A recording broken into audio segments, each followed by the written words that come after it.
So, we are now approaching, because this is an evening of enjoyment, we are now approaching an academic highlight of this convention. And this is the scientific keynote, and for this part I switch to English.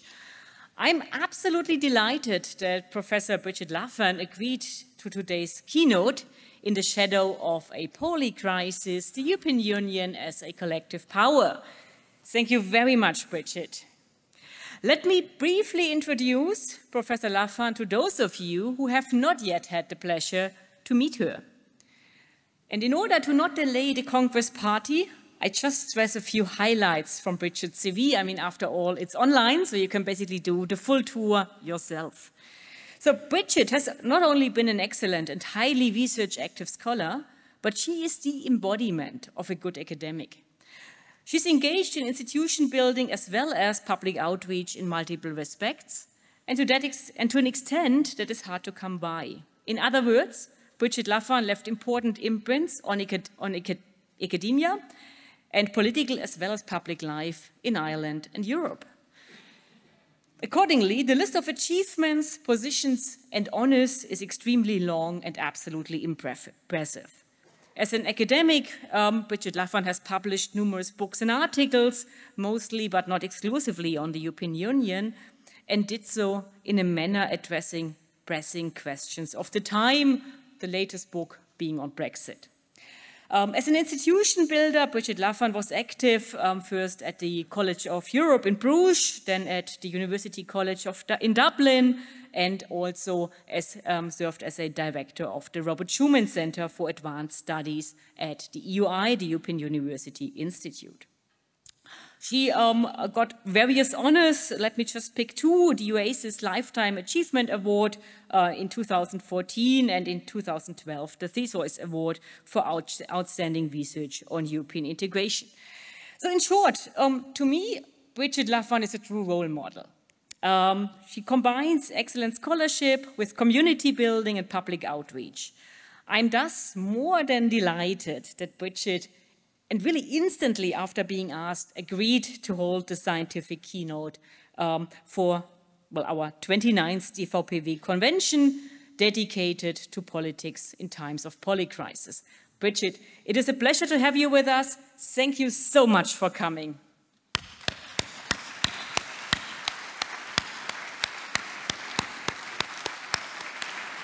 So this is the clicker.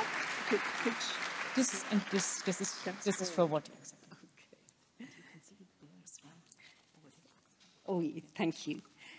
Good evening, friends and colleagues. It's a great pleasure to be here. And it's a particular pleasure to be here to be a witness to your prize giving, to see so many excellent early career scholars. And I wish all of you,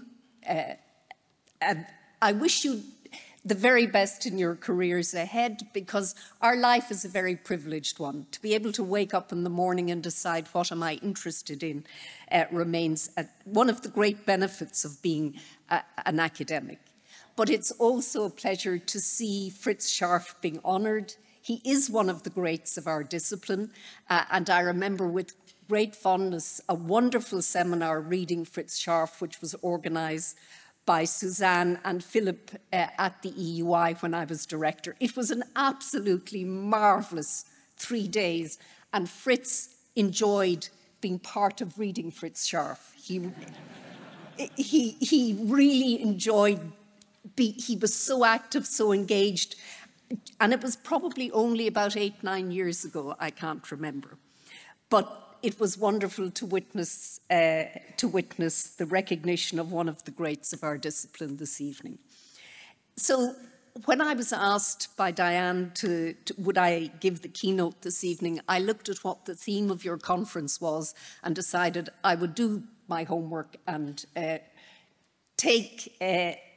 basically address some of the issues that you've clearly been addressing over the last number of days and will again. And polycrisis, does this not? Okay. Oh, okay. Polycrisis, the term was actually deployed by Jean-Claude Juncker in his State of the Union in 2016. And he talked about mutually reinforcing challenges, creating a sense of doubt and uncertainty in the minds of our people. In other words, it had entered into the jargon of Brussels practice. There is a JEP special issue just out, Nicoli and Zeitland, which actually at its core looks at how you avoid a politics trap in the midst of policy crisis. And the focus in that special issue is on the fracturing of European political space, cross-cutting polycleavages, polarization of the member states and citizens, all sapping the capacity of the EU to forge effective compromises on key issues. And of course, and here we go back to output legitimacy, deadlock and status and the inability to respond to crises could well fuel Euroscepticism and a constraining dissensus. So my proposition this evening, and there's a very large literature now on EU and crises, and I won't rehearse that literature, but my key proposition this evening is that taking the lens of collective power is a useful way of analysing what the EU has become over a decade of crisis, but is also suggestive of what the EU needs to do to strengthen its collective power if it is to remain a player in Europe and beyond. And following a decade of crisis, and it was the long decade of crisis, one can certainly conclude that the EU is reasonably resilient as a polity and system of public policy making. It's not stagnating, or there is not deep disintegration. But the capacity of the EU for collective problem solving and its relevance to the member states, the use of Europe, remains constantly at play. The EU faces multiple constraints and challenges, but during crises, actors are loose of their moorings and institutions, and so there are not just pressures, enormous pressures to act, but also opportunity. So I would conclude to the extent that one can, at the end of this long period, that instead of a constraining dissensus in the EU, there's been an enabling discursus. So what I want to do this evening, and I am aware that this is your party night, so I will be very judicious in my use of the slides. I'll run through them. Firstly, what do I mean by collective power? Analytically, the distinction between a problem frame and an action frame, leadership and mobilization of institutional capacity, and then the limits and threats to EU collective power that we witness today. So firstly, collective power, and here the distinction I want to make is between power over command power, the classical relational power of Dahl, A gets B to do what B otherwise would not do. And in reaction to that, Talcott Parsons in the early 1960s, there's two papers, argued that that's command power, power over is important, but one should also be attentive to collective power. And he defined collective power as the power to, the power of collectivities to get things done, to control the factors of effectiveness, to act and achieve outcomes. In other words, mobilizing resources for collective action. And I also want to draw a link between power and agency. Mark Hogarth argues that power is energy or a capacity for action, which is fundamental to agency. But power over, when it comes to the EU, should also be analysed in terms of also power with. And power with as a concept comes very much from American pragmatism and feminist theories of power.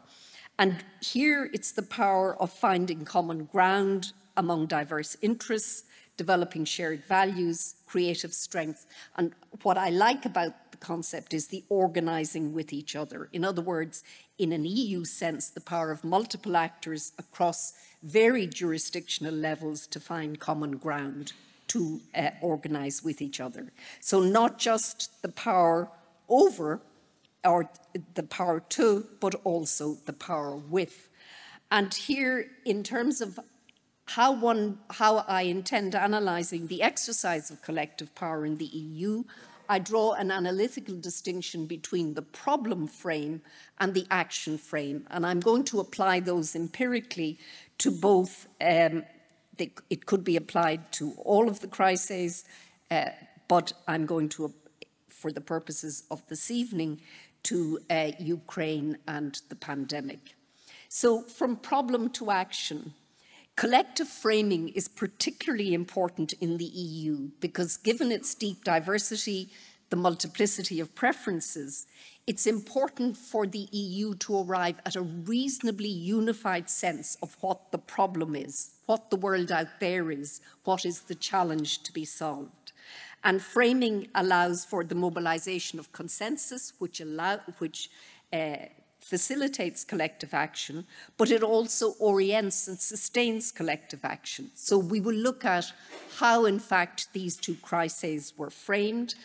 And in order to deliver collective action in an EU context, it's extremely important to mobilize the institutions and to develop a policy toolkit. So firstly, the first problem frame, the pandemic. The EU struggled to achieve a collective framing of this crisis. It was a surprise. There was a competitive scramble to ensure that all countries had sufficient health capacity, but also all of the kit that was needed. And so there was a national reflex. The borders closed, all of that. That national reflex kicked in very quickly. But there was also, in early March, the Italians asked for help under the civil protection capacity of the EU. And for the first time ever in the history of the EU, not a single member state responded to Italy. Not a single member state was prepared in early March 2020 to respond to the crisis in Italy, which was clearly suffering disproportionately from COVID at that stage. And paradoxically, it was that failure that galvanized the EU system into action. So by the end of March, there was a collective framing of the crisis. How was that framing arrived at? It was arrived firstly through the European Council. Charles Michel was not a particularly effective president of the European Council, but he did in March 2020 make sure that the member state heads of government engaged sufficiently frequently with each other that they were able to come up with a collective framing. And interestingly, how he did this was, obviously it was all video conference, there was no face-to-face in-person meetings at the time. But until there was a collective framing, until the heads of government themselves could arrive at a consensus statement, he issued after every meeting conclusions of the president. Not common conclusions, but conclusions of the president. So he was slowly and surely wrapping the heads of government up. And then on the 25th of March, 9 members of the European Council wrote a letter. This letter really mattered because there was a mix of states. There were East European and West European states, there were Mediterranean and North European states, and France positioned itself as the leader of this group of 9 when it talked about the importance that Europe had to respond and that it was a symmetric crisis, that no one was responsible, despite the fact that, for example, the Dutch finance minister was beginning to try to rerun the euro crisis at the time. I don't know what's... So the framing on Ukraine was life and death. In other words, it was very much that Europe had to respond collectively. The language was the language of Draghi in relation to the euro crisis, whatever it takes. And that was not just Christine Lagarde in terms of the ECB, but also the heads of government. A symmetric external shock and the use of phrases on solidarity. So it went from, within 1 month, from a national reflex that we all take care of our own to we're in this together. And the heads of government began to talk of urgent, decisive, and comprehensive action. So very quickly, it took a month, and it might not have resulted in a collective framing and a unified framing of the crisis. But it did, and it did because there was intensive engagement across the member states and in Brussels on the fact that we can't afford a rerun of the Eurozone crisis. So there was also, in my view, policy learning within the system. Framing of the war in Ukraine was a much simpler thing for the EU. It was immediate. It took 1 day for the EU to arrive at a settled view.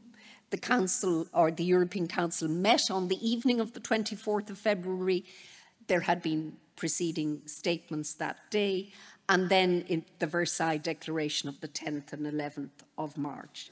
The initial framing was all about Ukraine. War had returned to Europe. Force and coercion to change borders had no place in 21st century Europe. Russia would have to bear its full responsibility and would be held accountable for what it had done. But it was all about Russia and Ukraine. The Versailles, and it was under the French presidency, was different. Versailles was the realization by the EU that the war in Ukraine was not just something that was happening in the eastern periphery of the continent, but something that would have profound impact on the EU itself. And so there was a recognition that it had implications for defense, it had implications for energy, and the EU would need to look at its vulnerabilities in terms of supply chains. And of course, in the Versailles Declaration, the use of the term European sovereignty owed much to the fact that this was a French presidency. But it was, in a sense, it was the debate about strategic autonomy coming home to roost. And from there, the EU, also enlargement. The EU did not concede enlargement at Versailles, but it did acknowledge that Ukraine was part of the European family and that Ukraine would not be left alone. So in other words, there was the promise, the beginning of the assessment on enlargement at that stage.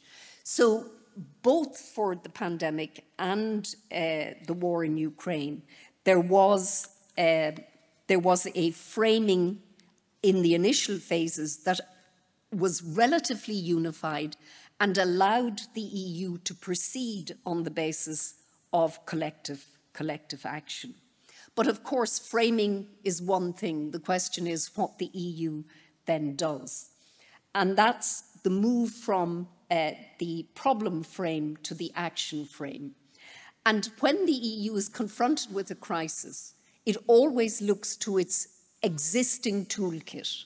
It looks to see what is available in terms of policy responses, because new policy instruments are difficult to negotiate, they take time, and the EU will only go into new policy instruments if it has no choice. It will always try to contain it within the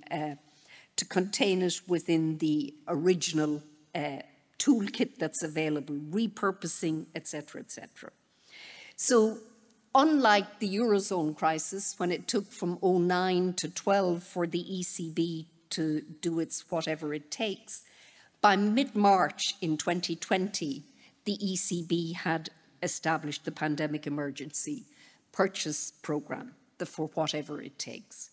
2 weeks, no longer. ESM, which in the end did not play a major role, reorganized itself in terms of new credit lines that no country wanted because they didn't want the stigma of needing the ESM.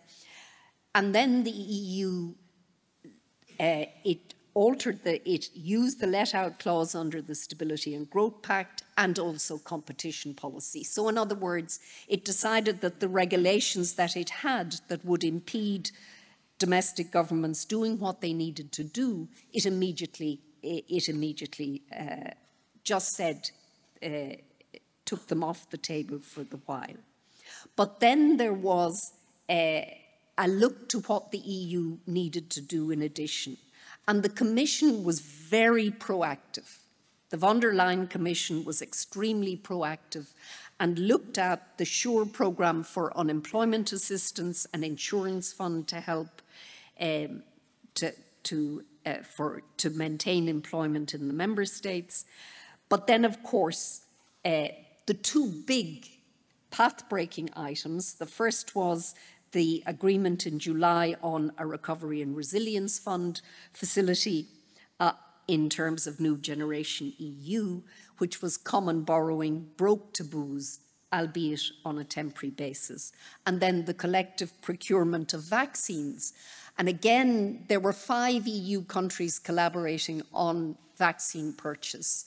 But within a couple of months, they decided not to proceed just at 5, but to actually hand it over to the Commission to do collective procurement of vaccines.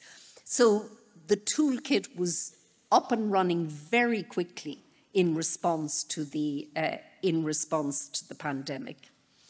In terms of Ukraine, there were immediate sanctions, and we're now at 14 sanction packages, and they've been renewed. There's an attempt by the EU to strengthen compliance on sanctions, as we've discovered. Although the sanctions are the largest, most significant sanctions against any state in history, we also know that Russia has found lots of ways around them. But the sanctions package is serious, has had consequences, albeit has not stymied the Russian war effort to the extent that many thought it might.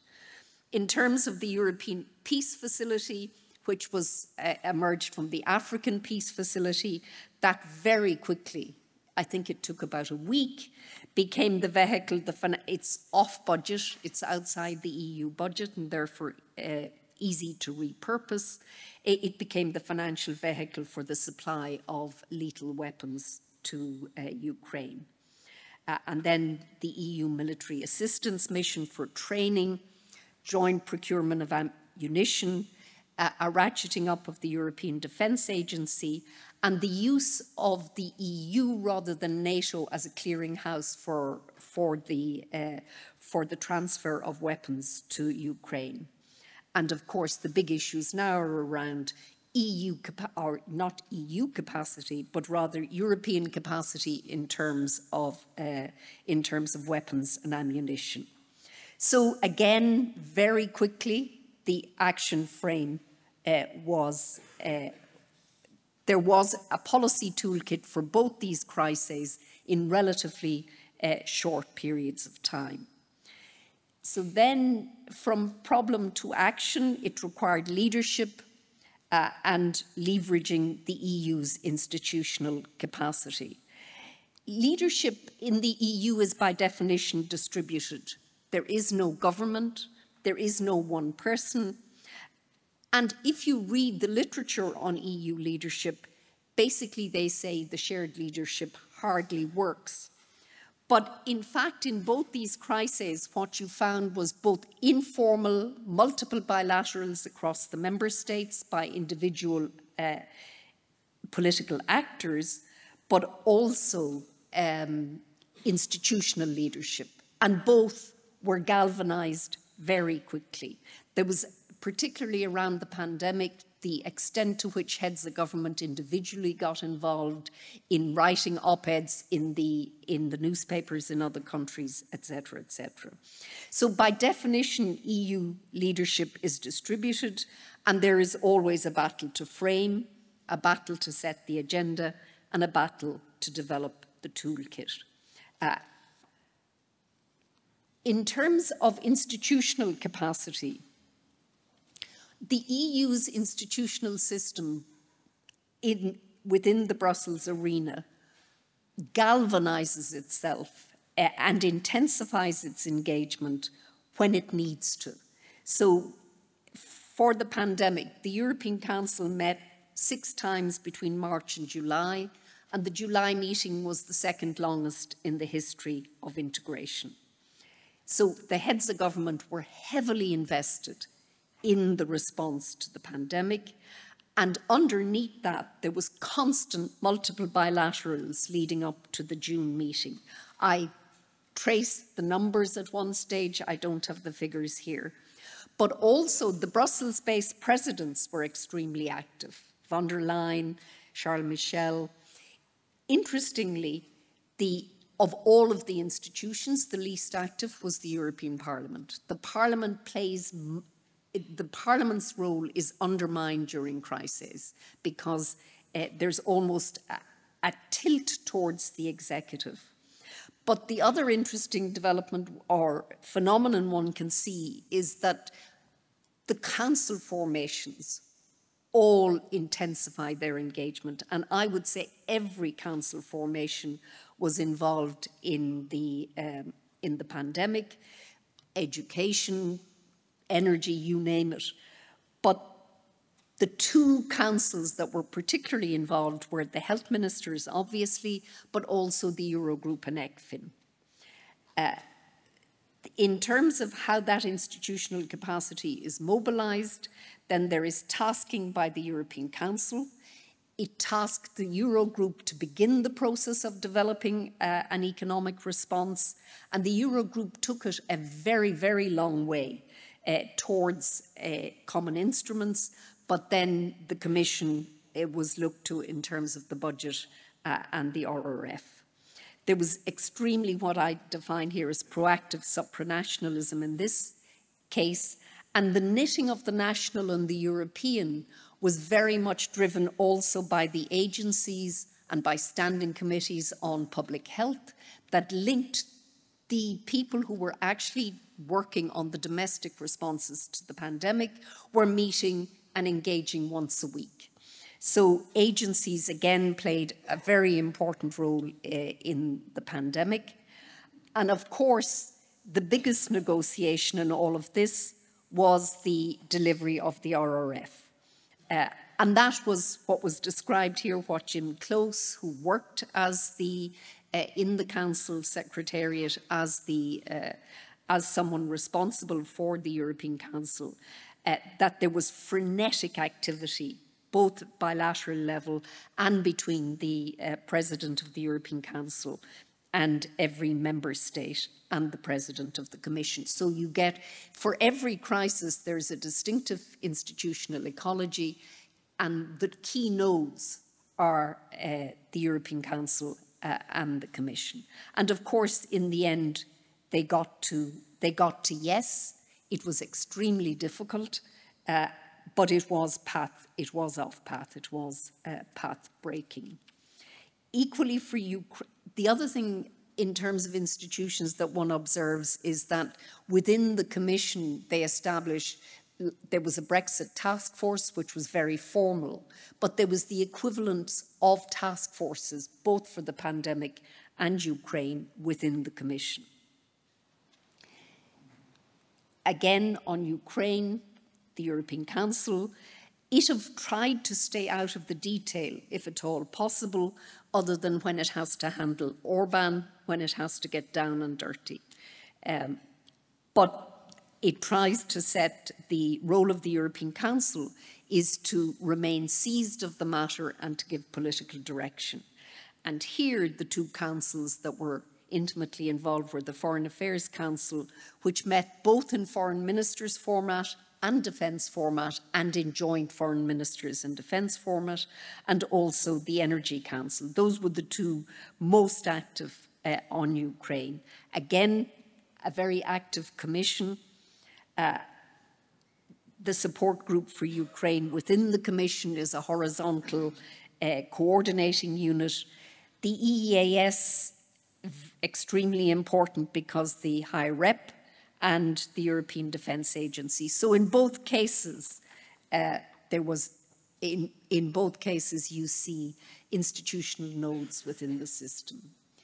So far so good in terms of the European Union and these two crises, but the EU is again facing a major challenge in terms of its capacity to major challenges in terms of its capacity to exercise collective power. And I just rehearsed them here for you. There's the changing and hardening of geopolitics, and probably for the first time in the history of the EU, what happens outside its borders are more important to the EU than before. Yes, you could argue that the Single Market Project was a response to a competitive challenge from externally, but the Single Market Project itself had a major impact on other powers outside, whereas now the hardening of geopolitics appears to me to be one way. Very competitive geoeconomics, not just geopolitics, and the return of war to Europe and in the neighbourhood to the south. So the world is less suited to the kind of... The EU had a dream for a very long time that it could make the world beyond its borders more like the EU, but that's not what's happening now. And then internally, we have volatile and polarised domestic politics and weak governments, challenges to the rule of law and democracy, and challenges to collective leadership and institutional capacity. So we're back in a way where every time the EU runs into major challenges, the automatic response is the EU is really in trouble this time. And I still remember in 1982, the Economist had a wonderful front page where it had a coffin and in it RIP EEC. And in a way, the Economist was accurate in that the EEC did merge into the EU, but it was wrong in terms of that in the early 80s, the assumption that the EU could not respond, it certainly did through the Single Market Project. But again, Reuters last week, the European Union risks a sad, bad future. And Timothy Garton-Ash in the Guardian, wake up after these elections, Europe is again in danger. And there's hundreds of headings like this doing the rounds in the media at the moment. But there are really serious issues. One should not underestimate them. So the war in Ukraine. We don't know what the trajectory of this war is next year. Firstly, what would happen if the unimaginable happens and Trump too, we have Trump as President of the United States? What sort of capacity and commitment has Europe to support Ukraine? Or would it just simply become very fractious and a blame game? What's the impact on the EU, but also Ukraine, of a long frozen conflict, of minor changes on the borders? And much more seriously, if Ukraine is defeated, and if one looks at the balance of forces today, one has to say that Russia, unless Europe and the US continue to support Ukraine and extend the support and strengthen the support, it looks well as if Russia has, in terms of material and manpower, has greater strength. So what happens in Ukraine is not just something on the periphery of the continent, but something that will impact on the countries between between the EU and Russia, but also on EU member states itself. So I would say the war in Ukraine is at a highly delicate, in a highly delicately poised, and the sense at the beginning that the EU would do whatever it takes, well, let's see. We don't know, and no one knows how Ukraine gets through the winter. Its energy grid is in terrible trouble, and as we know in the Donbass, the Russians are making some incursions. Now, the incursion into Kursk was bold. Let's see what happens. But then there's the Draghi problem. And we now have the Draghi and Letta reports, and there's a strong message in both these reports that Europe, not just EU, has failed to address 21st century dynamics. And Draghi uses language that the EU will have lost its reason for being. He documents the challenges to the EU, and some of the data is very stark.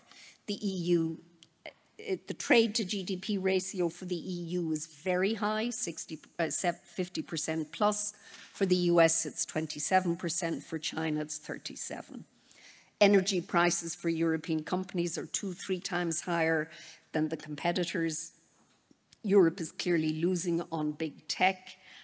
And then there's now the defense challenge. So right across the range, Draghi identifies an innovation gap, decarbonization and competitiveness challenges, and challenges of security and reducing vulnerabilities and dependencies.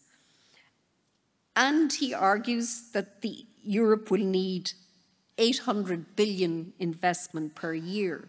And I think one of the tragedies of the last 15 years for Europe is at a time when interest rates were low, that Europe did not invest in infrastructure, didn't invest in tech. If you think of that austerity and what it did, given that money was cheap and investing in the future was obviously what should have been done. So is Europe looking at economic decline, or what someone said Europe may go down the tube, but in considerable style? And so the Draghi, what is Europe's answer to the Draghi challenge? And where's that investment going to come from? And of course, when you look at the balance of EU competence, its regulatory capacity is strong, but its public finance capacity is extraordinarily weak. So, number two.